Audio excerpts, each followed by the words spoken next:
Buenas tardes. Vamos a hacer una actividad de la Real Sociedad Económica en este hermoso lugar rodeado de libros, donde está la cultura y el saber. Y esta actividad va a ser una conferencia que va a dar don Francisco Pedraja Chaparro, y el título de la conferencia es Enseñando fomenta, una visión de la educación desde la económica. Es para mí un placer representar al conferenciante de hoy y un orgullo también. El placer porque sé que Paco siempre ha sido un profesional con su saber, con su estudio, con su investigación, y digo que es un placer porque vamos a abrir una muy buena conferencia. Y por otra parte un orgullo porque hemos sido compañeros durante muchos años y también fue compañero de otro Pedraja, este es junior, el otro es senior, en la antigua escuela de magisterio.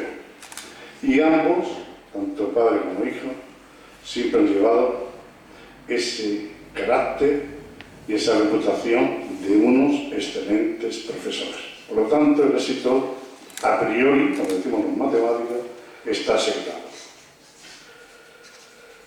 Bueno, Paco Pedraja es un catedrático de la Universidad de Extremadura, se formó en la Universidad Complutense de Madrid, vino aquí de muy joven, cuando la facultad estaba en sus comienzos, y empezó a ser uno de los partícipes de que la facultad haya llegado a este momento que estamos ahora y que luego comentaré en parte de su principio. Él es catedrático del área de Economía Aplicada y especialista en disciplinas como Hacienda, Pública y Fiscal. También ha tocado otros temas, entre los que destacaría la economía de la educación. Tiene un número importante de publicaciones científicas, publicadas en las mejores revistas nacionales y extranjeras, y que tiene algunas de sus publicaciones un carácter especial porque han sido citadas por otros investigadores, es decir, que ha dado un valor añadido a su investigación porque sirve para que otros profesores e investigadores tengan un punto de partida. Ha dirigido tesis doctorales, porque la labor de un profesor y sobre todo de un catedrático es formar sus discípulos para que continúen nuestra senda cuando nos vayamos, y ha dirigido múltiples proyectos de características importantes, por ejemplo, de fundaciones como el Banco Bilbao Vizcaya, como Fundación de las Cajas de Ahorro, como del Instituto de Estudios Fiscales o del Instituto Valenciano de Economía.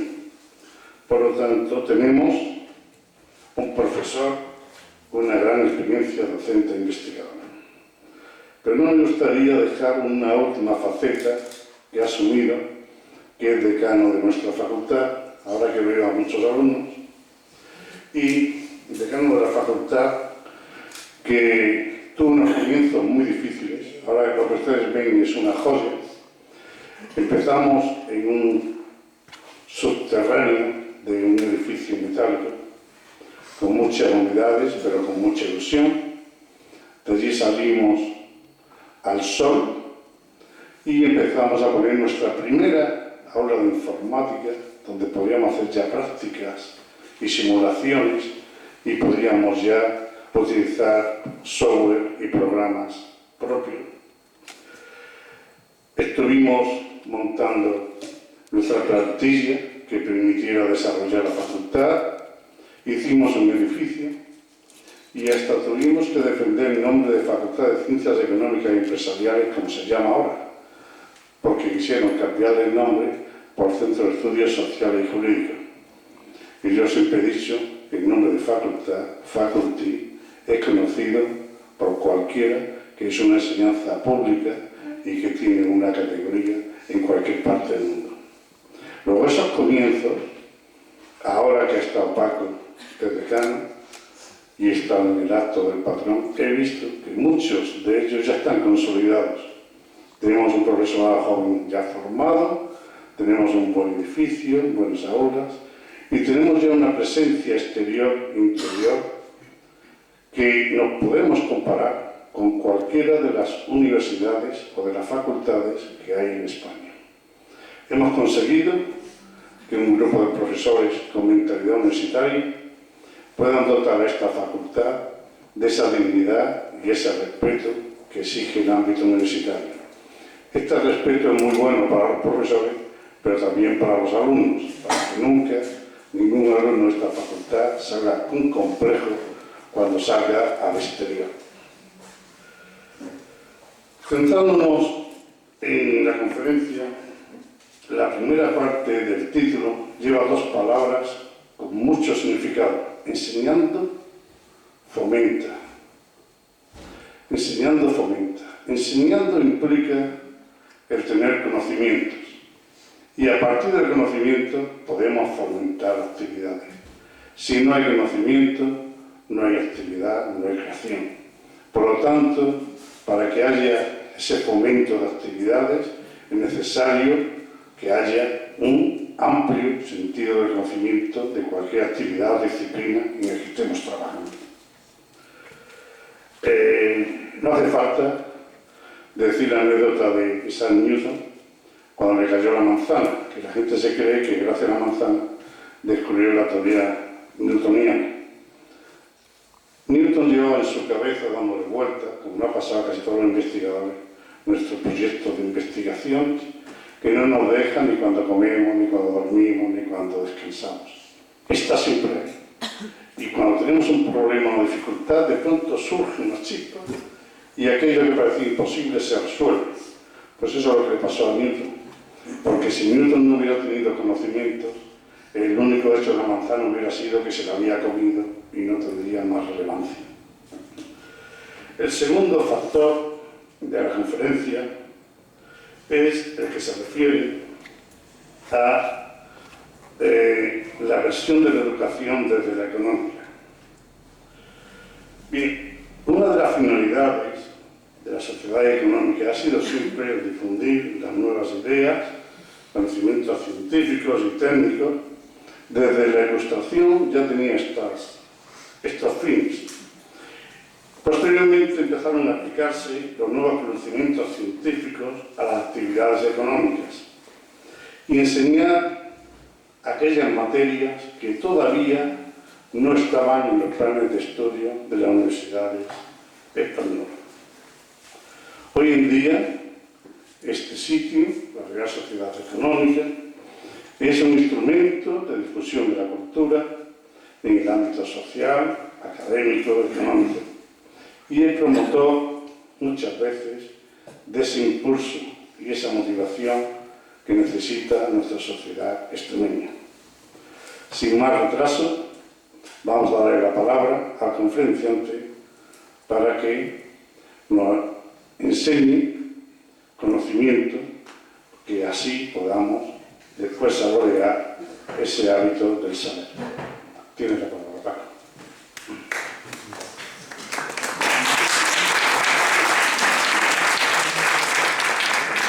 Muchas gracias.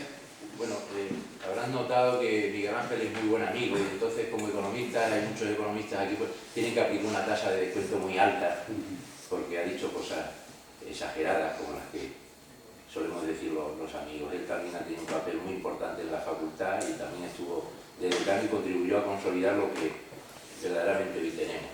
Es para mí un placer estar con todos ustedes y esa combinación de personas de más edad, como puede ser mi caso, con la de alumnos, gente joven y gente dinámica, no más dinámica de las que la mayor parte de gente mayor está en la económica, que gracias a ese dinamismo ha conseguido que es una institución que quiero que sepáis los alumnos que tiene más de 200 años, o 200 años hacia ahora realmente, y tiene unos edificios, unas instalaciones preciosas como esta que veis, que es la mejor biblioteca que hay en Extremadura.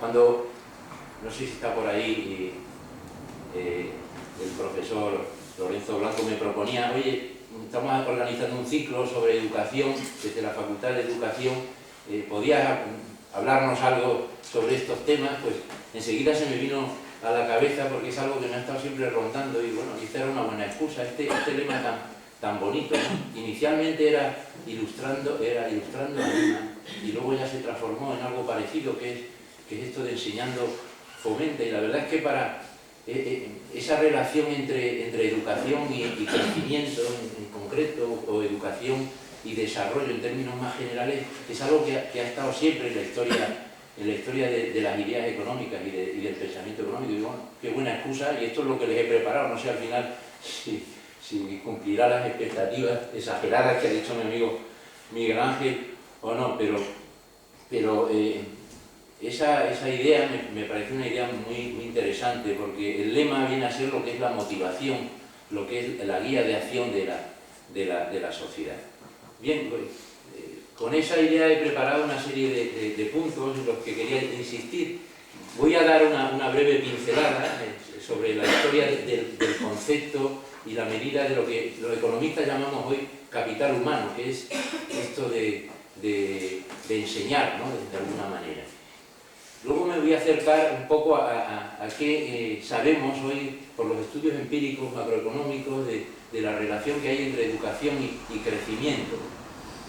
Veremos que es muy importante en el factor o el elemento de crecimiento los resultados escolares, una cosa muy primaria, muy previa, y entonces me voy a acercar a un instrumento que tenemos los economistas, que es el análisis de la función de producción educativa, siguiendo los análisis de datos internacionales, de evaluaciones internacionales que se hacen por países, en los que se llaman PISA y otros muchos, pero me centraré en eso y vamos a ver un poco de qué dependen esos resultados educativos que son tan importantes. Y luego voy a hacer una reflexión, esto ya más como profesores universitarios, que siempre nos llenamos de cautela, de decir, oye, cuidado, por dónde deberían ir la investigación en estos temas, y sobre todo tengamos cuidado con las medidas de política educativa que se puedan implantar a raíz de lo que he estado analizando y leyendo para preparar esta charla que espero que les resulte al menos motivadora, ¿no? Para mí ha sido la verdad una oportunidad muy interesante.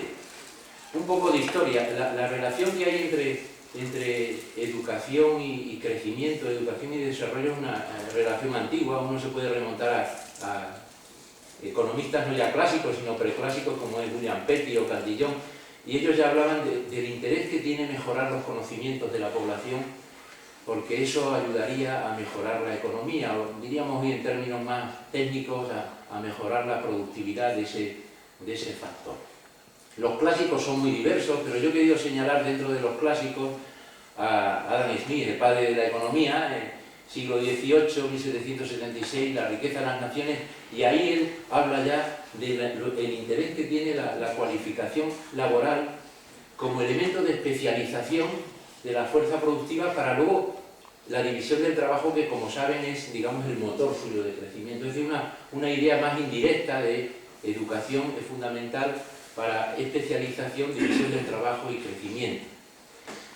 El padre de Keynes, que es Marshall, finales del siglo XIX y la primera parte del siglo XX, señaló que el concepto, decía Marshall, es un concepto interesante, pero es un concepto bastante inútil porque no podemos medir esto de la cantidad de educación. Marshall decía concretamente que el concepto, el análisis económico excluye o debe excluir el concepto de capital asociado al ser humano. Y eso permaneció durante muchos años adormecido, la idea esta, debido precisamente a la influencia que tenía Marshall en el ámbito del pensamiento económico, hasta que a mitad del siglo XX aparecen una serie de autores como son Schulz, Becker, Mintzer, los alumnos reconocerán porque son premios Nobel todos de economía, en la que aparece Schulz, es el que introduce el concepto de capital humano ya como tal, y la teoría del capital humano. La teoría del capital humano nos viene a decir que hay que invertir en conocimiento porque eso aumenta nuestras dotaciones de capital, concretamente humano, y eso va a mejorar nuestras posibilidades de productividad, de salarios, etcétera, etcétera. Esto tiene muchas derivaciones, pero hay una derivación muy interesante que tiene que ver con el tema que nos ocupa, que es la relación entre educación y crecimiento, y es la que lleva a cabo Mintzer. Los alumnos conocerán que Mintzer es el autor de de la ecuación de los salarios, y él lo que hace es lo siguiente: se da cuenta de cómo los salarios se explican en términos de habilidades o competencias, entiende que la escolarización es un elemento fundamental, al menos inicial, para la generación de esas habilidades, y por lo tanto acaba relacionando como idea clave las diferencias salariales con las diferencias en escolarización o años de escolarización, y ahí aparece ese elemento tan importante que va a surgir luego en los análisis empíricos de contrastación macroeconómica: identificar años de escolarización con capital humano. Bueno, esto son una serie de pinceladas. Yo solamente quería no hacer una discusión muy extensa, pero sí darle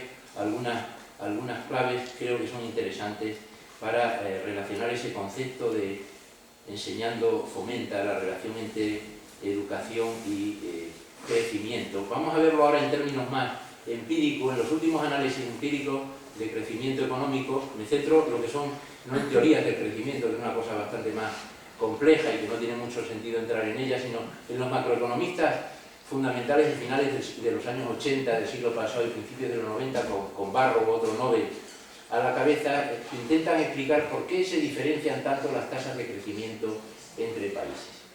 ¿Cuáles son los factores que están detrás de esto? Hay factores económicos, factores políticos, institucionales, que explican esas diferencias, y en esos análisis pues, se producen una serie de críticas. Aquí Miguel Ángel, que es catedrático de econometría y estadística, pues esto le sonará, ¿no? Y se dice, oye, cuidado, depende de cómo especifiques el modelo te salen unos resultados, tienes problemas de endogeneidad entre algunos de los factores, te estás comiendo algunas variables y por tanto pues eso produce sesgo en los resultados. No se decía nada sobre la medida de capital humano, pero siempre se incluía algún elemento que se aproximaba a lo que era el capital humano en esos modelos. Los modelos o los resultados no eran concluyentes, y sobre todo por una razón creo que es evidente y que estarán de acuerdo conmigo, y es que cuando se introducen los años de escolarización, lo que estamos suponiendo es que, y comparamos países, es que los resultados académicos de un año de escolarización es exactamente igual en Perú que en Japón, o que en España y Estados Unidos.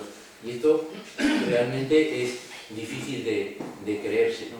Y por otra parte también porque sabemos, y esto hay otra serie de trabajos, Hausmann a la cabeza, que buena parte de la formación y de las habilidades y de las competencias y del interés que tenemos los académicos ahora, y sobre todo los gestores académicos en las prácticas en empresas, se produce sobre todo en el ámbito de la empresa. Y que los elementos o los factores, los inputs que llamamos escolares, son una parte solo en la explicación de los resultados, pero hay otras, como veremos a continuación, que explican esos resultados. Y eso nos lleva a que investiguemos sobre la función de producción educativa.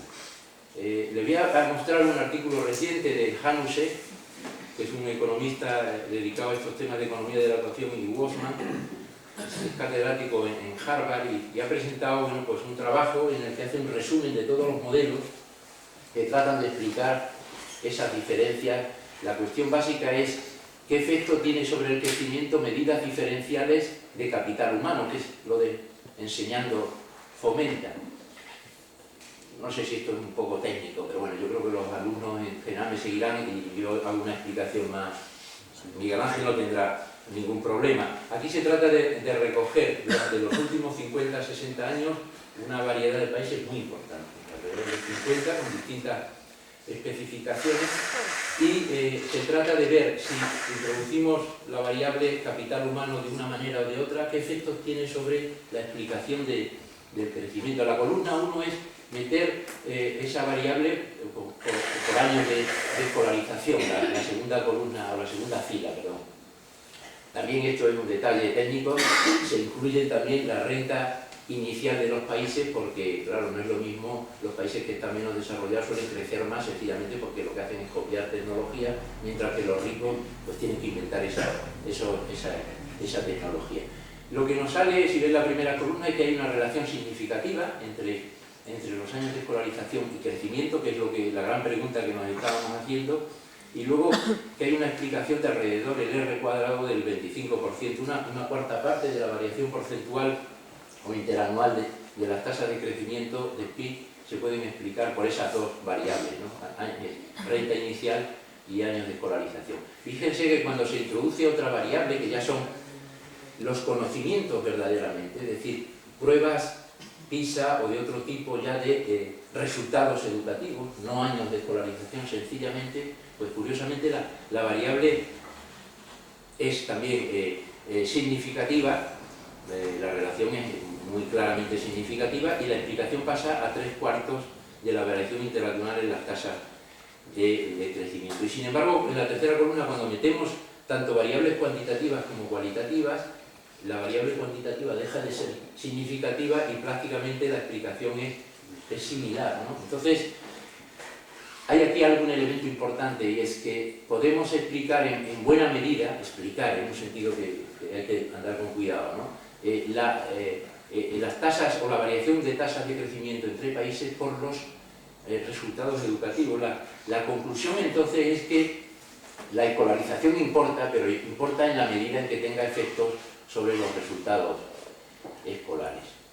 Y la pregunta relevante es de qué dependen entonces los resultados escolares, las pruebas internacionales que se hacen en los distintos países, entre ellos España, y eso los economistas nos aproximamos a la función de producción, mediante la función de producción educativa. Unos datos para España, si esto es relevante o esto es importante, como estamos. En España tenemos unos resultados medios, estamos dentro de la media, por lo cual esto es complicado si queremos competir con los países de nuestro entorno, y nos falta bastante excelencia cuando vemos los porcentajes de resultados educativos en los últimos tramos, lo que son los niveles 4 y 5 en PISA, pues tenemos un porcentaje de alumnos en esos niveles bastante bajo y luego hay muchas diferencias entre comunidades autónomas.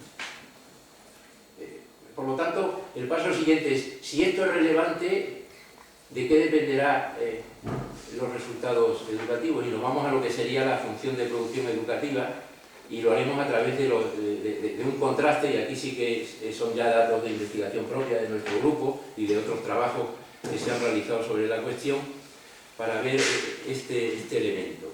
Básicamente, lo que utilizamos es una función de producción que tiene unos inputs, unas variables de control y unos outputs, y esto es una función de producción que surge en los años 60. Bueno, próximamente vendrá aquí, digamos, el que idea esta función de producción, que es el profesor Levin, que es catedrático en la Universidad de Columbia, porque celebramos un congreso de Economía de la Educación Internacional y lo voy a traer precisamente a la Económica para que dé una de las charlas plenarias, ¿no? Y él, junto con Hanuse, son los que idean ese artilugio de la función de producción educativa, que surge con un informe muy interesante y muy bonito, que era el informe Coleman, en Estados Unidos, en los años 60 del siglo pasado, que tenía como objetivo decir, oye, ¿importan los recursos escolares a la hora de explicar el fracaso escolar, en el caso de las clases incluso más desfavorecidas? La función de producción establece un output y después una serie de inputs, es decir, de factores que van a explicar o deben explicar ese output. Y normalmente lo que se introducen son, por un lado, características socioeconómicas de los alumnos, la influencia de los compañeros, el efecto compañero, lo que se llama peer group, inputs escolares, ahí estarían los inputs tradicionales escolares y luego el profesorado, y luego capacidad innata. En el caso de PISA, como saben, la evaluación que se hacen a los alumnos son aquellos que tienen, con independencia del curso en el que estén, 15 años, en todos los países es la misma prueba. Se trata de evaluar distintas dimensiones de output, matemáticas, ciencias y lectura, pero no son contenidos curriculares, sino que son capacidades, habilidades, en qué medida tienen capacidad para desenvolverse en distintas situaciones, y son pruebas que se hacen cada 3 años. En España se vienen haciendo y en la Comunidad Autónoma de Extremadura, afortunadamente, en la última oleada se ha incluido a Extremadura, cosa que no pasaba hasta fecha reciente. Esto es interesante en España porque, como sabe, tenemos un sistema descentralizado de gestión de servicios públicos, entre ellos educación, y esto es un elemento importante. Si una comunidad quiere entrar en PISA, amplía la muestra para que sea representativa y entonces se puede comparar con países y con otras comunidades. Hay un elemento ahí que tiene mucho que ver con la económica y que con eso quiero acabar la conferencia y lo anticipo, y es que no recoge el output no cognitivo, lo que llaman los expertos en economía de la educación y en educación son los aspectos no cognitivos. Habilidades artísticas, habilidades de relación, ese tipo de cosas. Luego me referiré a ello. Eso es una carencia importante. Bien, en cuanto a los inputs, PISA recoge un índice, que es lo que llama el índice SFS, que es un índice conjunto de una serie de elementos importantes de qué cosas tienen los alumnos en casa, es decir, tienen biblioteca, número de libros, estanterías, ordenadores, el nivel socioeconómico de los padres y el nivel educativo también de los padres. Y luego también, como son datos individuales, esto es interesante, esto es un problema de agregación que se produce en estadística y es que permite también evaluar de forma independiente los resultados de los alumnos y los resultados de los compañeros con esa variable, con ese índice, viendo cuál es el índice del colegio en el que desarrollan la actividad los compañeros. En cuanto a los inputs, escolares tradicionales, la información es bastante deficiente, se hace a través de encuestas a los directores de los centros sobre los recursos educativos, la calidad de la infraestructura, ordenadores disponibles, etc. También se utilizan o aparecen en PISA resultados muy interesantes, más que resultados, información muy interesante de lo que llamamos variables de control en distintos ámbitos. Ahí tienen, por ejemplo, en el ámbito personal, en el ámbito familiar o en el ámbito del centro.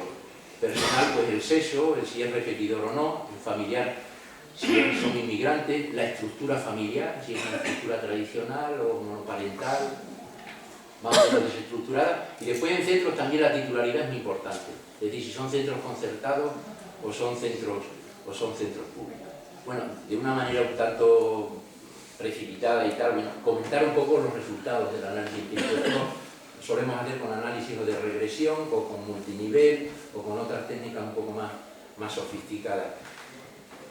Estos resultados nos salen a nosotros en los trabajos que hemos hecho sobre PISA, pero también son contrastables en estudios internacionales. Y es que el principal factor, y esto es desesperante realmente, es que son las características socioeconómicas el factor que explica en mayor medida los resultados escolares. Y dentro de eso, el nivel educativo de la madre más que el padre.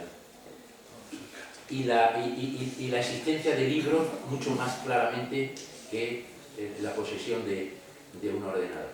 Claro, esto, cuando uno piensa que la educación es la igualdad de oportunidades, ese ascensor social, ¿no?, el que rompe la jerarquía socioeconómica, y vuelven a salir esos datos del peso que tiene el nivel socioeconómico en los resultados, pues no deja de ser un tanto descorazonador, como le pongo ahí.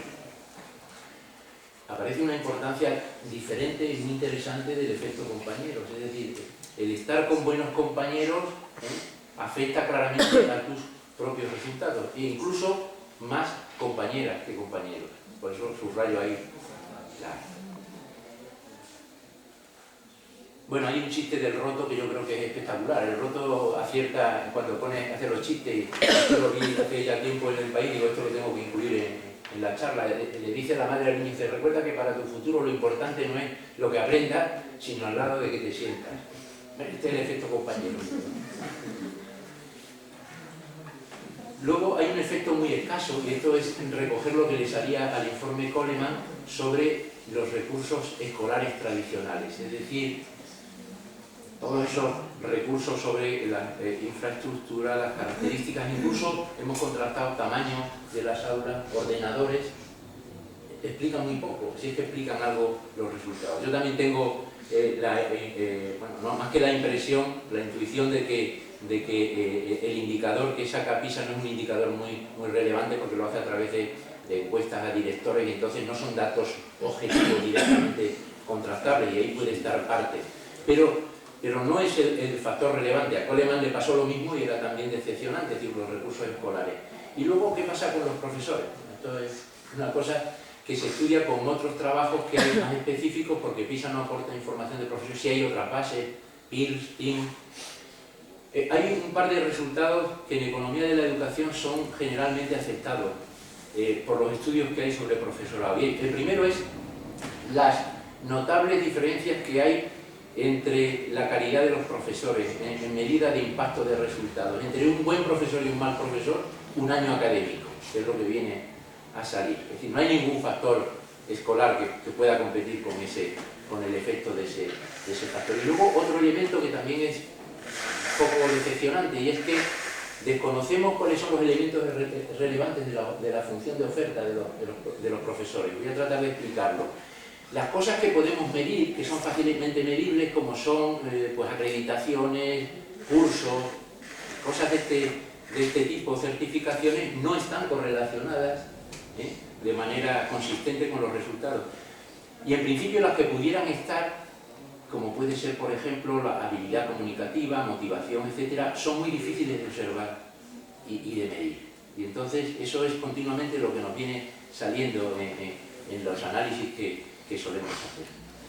En cuanto, esto es pensar en alguien, en un buen profesor, sobre todo yo pienso más en los que tuvimos a lo mejor en primaria o en secundaria o en infantil. Hay un libro muy bonito, eso voy a aprovechar ya que estoy en la económica y se puede uno permitir estas cosas, de un autor que se llama Penac, no sé si lo conoce, que se llama Mal de Escuela. Este era un mal estudiante que luego se hizo profesor de instituto y que además luego se hizo un famoso escritor, ¿no? Y en los capítulos finales del libro, cuando lo leía, me acordaba de estos resultados que nos salen en los trabajos y trataba de definir, dice, bueno, ¿cómo definimos un buen profesor? Para que vean lo difícil que es muchas veces de recoger esto mediante, tú que sabes estas cosas, mediante variables. Y él decía, dice, eso, los profesores buenos eran aquellos que nunca soltaban la presa. Aquellos que estaban en malas situaciones, nunca soltaban la presa. Dice, lo llevaban desde el fondo del pozo hasta el nivel de la barandilla. Dice, eran artistas en la transmisión de la materia. Su facilidad convertía cada hora de clase en un acontecimiento. Compartían con nosotros su saber y especialmente su propio deseo de saber. Y dice una cosa que a mí me parece que es de lo más relevante. Dice, pero sobre todo, nunca aludieron al calamitoso porvenir que según tantos otros nos decían, tantos otros profesores desde hacía tanto tiempo nos aguardaban. Es decir, que eran unos verdaderos optimistas, recalcitrantes y decían, bueno, esto hay que sacarlo adelante, hay que hacerlo cambiar. Claro, medir estas cosas mediante encuestas y llevarlas luego a contrastes empíricos no es fácil. ¿Qué pasa con las variables de control sobre los efectos de los resultados en esos resultados educativos que son tan interesantes, ¿no? Para el crecimiento, para fomentar? Se me ha olvidado decirles que fomentar es como se llamaban a los ministerios en los siglos pasados, Ministerio de Desarrollo, Ministerio de Infraestructura y demás. Es decir, que estamos hablando de lo mismo, estamos hablando de crecimiento. Elementos que afectan positivamente a los resultados, el sexo y según la competencia. En lengua mejor salen las chicas, en matemáticas en general los chicos. Esto son datos medios, ¿no? Que es lo que hacemos con las regresiones. El mes de nacimiento es una variable muy relevante. El grado de madurez de la persona a lo largo en el año académico es muy importante y lo seguimos detectando en PISA, que ya son bastante mayores. El haber tenido asistencia escolar es clave. La atención en edades tempranas es fundamental. Y también el haber tenido orientadores. Efectos negativos del ser inmigrante, pero de primera generación, desaparece en los de segunda generación, es decir, aquellos que son de padres extranjeros pero que ya han nacido en España. Los repetidores, por supuesto, y aquí toda una polémica sobre si son una buena solución. La repetición, la estructura familiar frente a la estructura más tradicional, monoparental y reconstruida. Y después hay efectos muy diferenciales, muy claros entre comunidades autónomas en resultados. Hay comunidades que están en media o por encima de la media de la OCDE y Europa y otras que están muy por debajo. Y luego una cuestión que me parece muy relevante es, y luego diré algo más, sobre el tipo de centro, público o concertado. Los privados no están aquí en PISA, porque no dan información sobre una serie de variables. Por lo tanto, solo podemos hablar en España. Cuando se habla de privados, en PISA son los centros concertados. Haciendo análisis de eficiencia entre los centros, lo que nos sale en los trabajos que hemos realizado es que los concertados en principio son más eficientes, pero por una razón bien sencilla, y es por el tipo de alumnado que tienen. Cuando uno hace o compara alumnos en situación similar, es decir, cuando se comparan alumnos similares en uno y otro tipo de centros, desaparecen entonces esas ventajas. Claro, esto para el gestor político le puede resultar interesante, útil, para el padre que está buscando los mejores resultados de sus hijos, pues no le va a satisfacer esa explicación, ¿no? Bueno, como no quería dejar de darle el tono ese más académico a la charla, pues en el epílogo quería hacer algunas observaciones sobre estos temas de investigación en economía y efectos de los resultados o variables en los resultados académicos y las cautelas que hay que tener en política educativa. Creo cuando a partir de aquí se empiezan a deducir determinado tipo de medidas de política educativa. La primera es metodológica. He estado hablando todo el tiempo de asociaciones, de correlaciones, pero eso es distinto a causalidad, ¿verdad, Miguel Ángel? Para llegar a decir que una cosa provoca a otra, nos tenemos que meter en el ámbito de los experimentos o los cuasi experimentos. Y eso es más complicado, pero hay que hacerlo, porque si no, no le damos valores de causalidad a las variables sobre los efectos. Nosotros hemos hecho algunas aproximaciones, por ejemplo, en centros públicos y centros privados, y salen cosas interesantes, utilizando técnicas que se llaman cuasi experimentales de propensity score matching, que lo que vienen a hacer son técnicas de emparejamiento. Y dice, oye, si el alumno del centro concertado es similar al del centro público, ¿quién es más eficiente? ¿El centro privado, el centro concertado o el público? Y nos salen cosas que dependen de las comunidades autónomas, por lo cual, que con esto quiero decir que en el análisis ese hay que ser muy cautelosos a la hora de hacer a dar una norma general, porque en algunos casos salen unos mejores pero en otros otros. Es decir, hay centros públicos que salen mucho mejores que los privados, una vez que incluso en parejas o consideras alumnos muy similares. Otro es, esto yo me lanzo a dar una recomendación de política educativa, y es que teniendo en cuenta lo que sabemos de los efectos de las políticas educativas, deberíamos ser muy cautelosos a la hora de proponer reformas en las políticas educativas.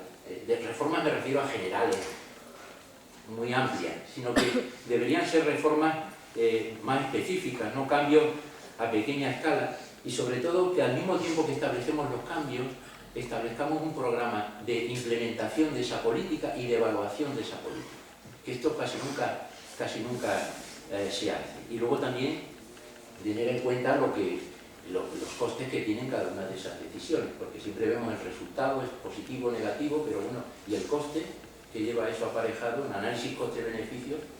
Algo de eso estamos haciendo, bueno, pues si acaso en el debate puedo anticipar algo, gracias al anterior gobierno que nos permitió hacer una evaluación, aunque no nos permitió en el diseño inicial, que es el famoso programa de la ESO por los 1.000 euros, ¿se acuerdan? Bueno, pues, eso es un experimento natural gracias a una medida de política, y se puede establecer un análisis de carácter cuasi experimental para ver si eso ha tenido efecto. Estamos a punto de sacar esos datos. Y luego también el marco descentralizado español es una pena, porque desaprovechamos el poder comparar distintas medidas de política educativa. Es decir, esto nos lo dicen los organismos internacionales continuamente. Miren, ustedes tienen para gestionar políticas tan interesantes como educación, sanidad, ayuda o limitación de la pobreza, pues tienen un Estado descentralizado, prestan el mismo servicio en 17 comunidades con fórmulas distintas. ¿Por qué no establecen un verdadero laboratorio de los resultados que van saliendo y copian las mejores prácticas y demás? Yo creo que eso es algo por lo que deberíamos ir avanzando.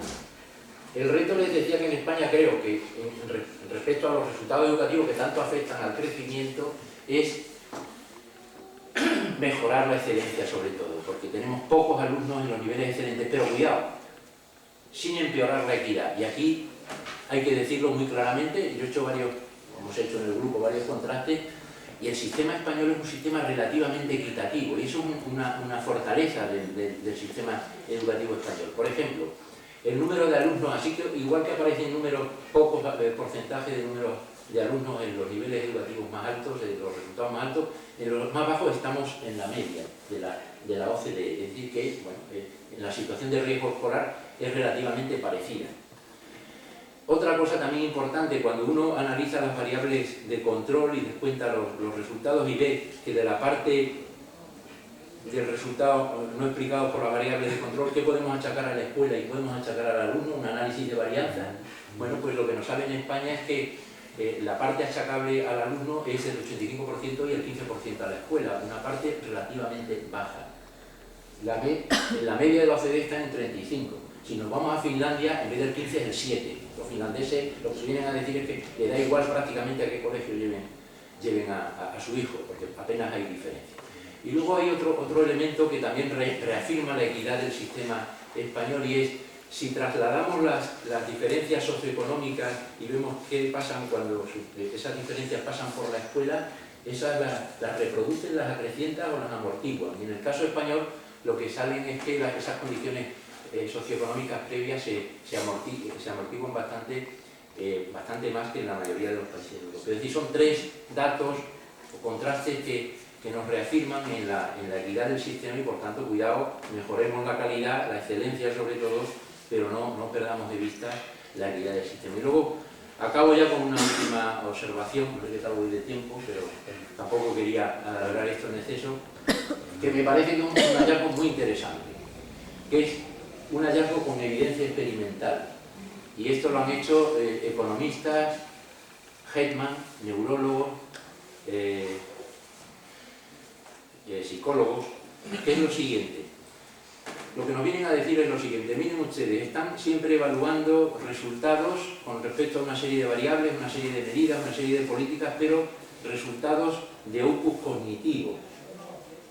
Están dejando una parte muy importante, que era con lo que empezaba también mi intervención, que es la parte no cognitiva, la dimensión no cognitiva, que son los valores afectivos, el comportamiento personal, el desarrollo social, artístico. Esto a la económica le suena muy bien. Quiero decir, es que además yo creo que es un buen final, porque siempre me han pensado, yo voy en una sociedad económica pues presidida por un artista, donde buena parte de la gente se dedican al mundo de las artes y las letras, y no solamente a lo que es la ciencia y las matemáticas, ¿no? Bueno, pues Hetman, premio Nobel de Economía, en un trabajo realizado con neurólogos y psicólogos, lo que nos viene a decir es que es muy importante, o son muy importantes las habilidades no cognitivas. Y ellos demuestran con evidencia experimental, es decir, con análisis de causalidad, que son tan importantes al menos como las habilidades cognitivas. Fijaros, en la explicación de los efectos sobre los salarios y la productividad, es decir, en el crecimiento.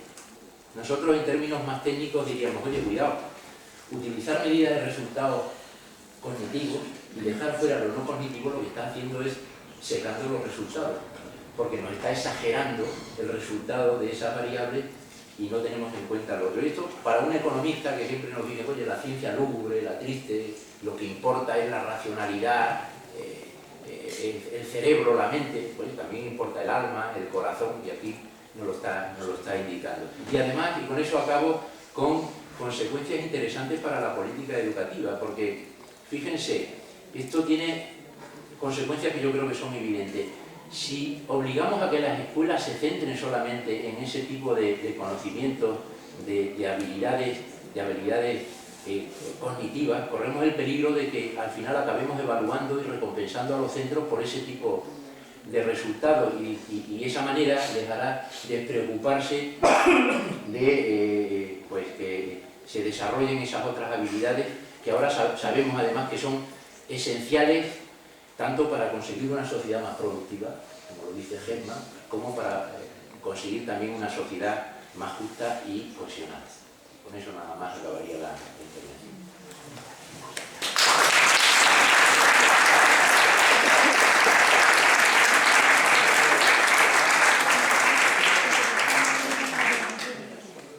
Muy bien, pues se han cumplido los pronósticos.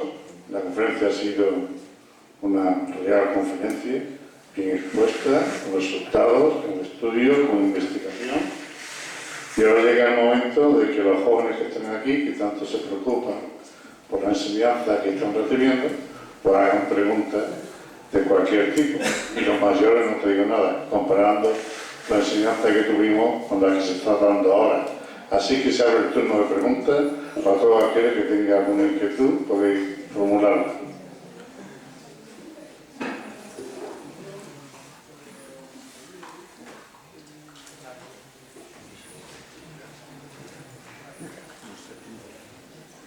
Bueno, por romper el hielo, voy a empezar yo. Yo creo, Paco, hay modelos, los multilevel, pero que tienen problemas porque cuando pasa de 3 categorías ya se complica. Pero sí son útiles si considera el individuo el curso y el colegio. No sé si he hecho algo sobre eso. Sí, realmente en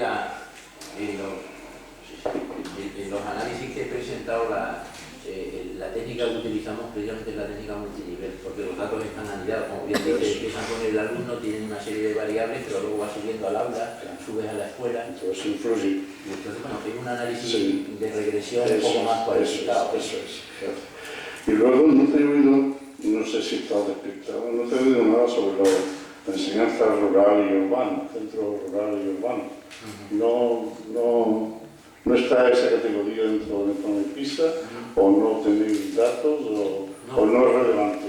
No, bueno, seguramente será relevante. Datos no tenemos, lo único es que se pueden identificar los centros, y es una buena observación, se pueden identificar los centros con los códigos donde están los colegios y establecer nosotros una categoría que, como sabes, también es una categoría un poco traída por los pelos, de qué consideramos como rural o urbano, donde ponemos los límites. Ahí lo interesante sería establecer una estratificación y hacer algún tipo de análisis de sensibilidad.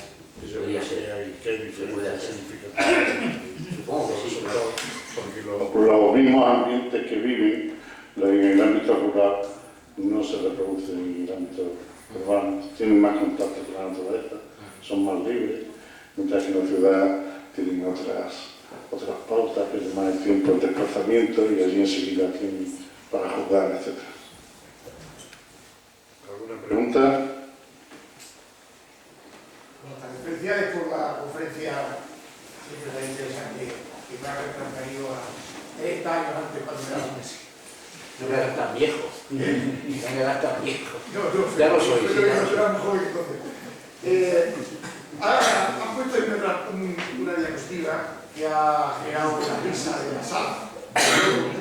El roto, en la que pues, decía que casi más importante que los conocimientos era el compañero que tenía al lado. No sé si esa risa es como consecuencia de intuir de que algo malévolo alrededor. A mí me parece que es tremendamente positivo. Hay un dicho que dicen que uno es la media de las 5 personas con las que más se relacionan. Y evidentemente no solamente a la hora de acceder a un puesto de trabajo o de enchufarse, sino realmente a la hora de formarse, la persona con la que se relaciona es tremendamente importante. En el proceso educativo se le da una importancia a eso. Dentro de las miles y miles de horas o de esfuerzo o de calificación de una persona en su desarrollo formativo, ¿hay en algún momento que se presta atención a con qué gente se junta, cómo se relaciona, cómo puede generar valor conjuntamente en grupos? Bueno, ese es un tema más seguramente, más que de economía de la educación, de política educativa y dentro de educación, ¿no? Yo, a lo mejor hay aquí personas que de la Facultad de Educación que te podían contestar mejor esto. Lo que sí está claro que dentro de la función de producción educativa, como segundo factor fundamental está el efecto compañero, fuera de los factores escolares.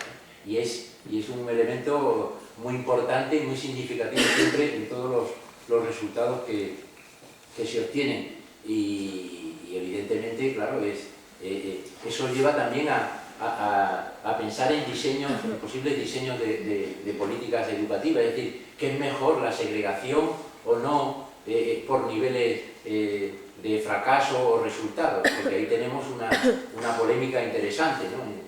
Por una parte, el segregar para que los profesores, estoy hablando ya de cuestiones más de tipo educativo, se centren en analizar y en conseguir mejores resultados para unos tipos de alumnos que de otros, ¿es mejor o esa segregación elimina precisamente ese efecto compañero cuando le quitas a los demás alumnos que están en peor situación a los mejores para que puedan ayudarlo, o a las mejores en este caso? El factor es claramente relevante y sale en todos los estudios, apliques PISA, apliques TIL, todas las bases de datos que conocemos internacionales salen claramente. Aquí el problema que tenemos en PISA fundamentalmente es que el efecto compañero lo tenemos por colegio cuando sabemos que ese es un efecto, como tú bien dices, en los compañeros es un efecto de aula, más que hay algunas otras bases de datos que podemos hacer estudios más detallados, pero aquí yo creo que se pierde bastante al considerar solamente el colegio, pero sigue saliendo incluso dentro del colegio significativo. Yo creo que es muy relevante y que eso está en el fondo del diseño de diversas políticas educativas en relación a la segregación o no de los alumnos por niveles de resultados. Aquí hay, digamos... Sí. Prácticamente la única vía que había de acceder a determinados grupos de élite o determinados grupos de compañeros o de relaciones era a través de estudiar en determinadas universidades o determinados colegios. Hoy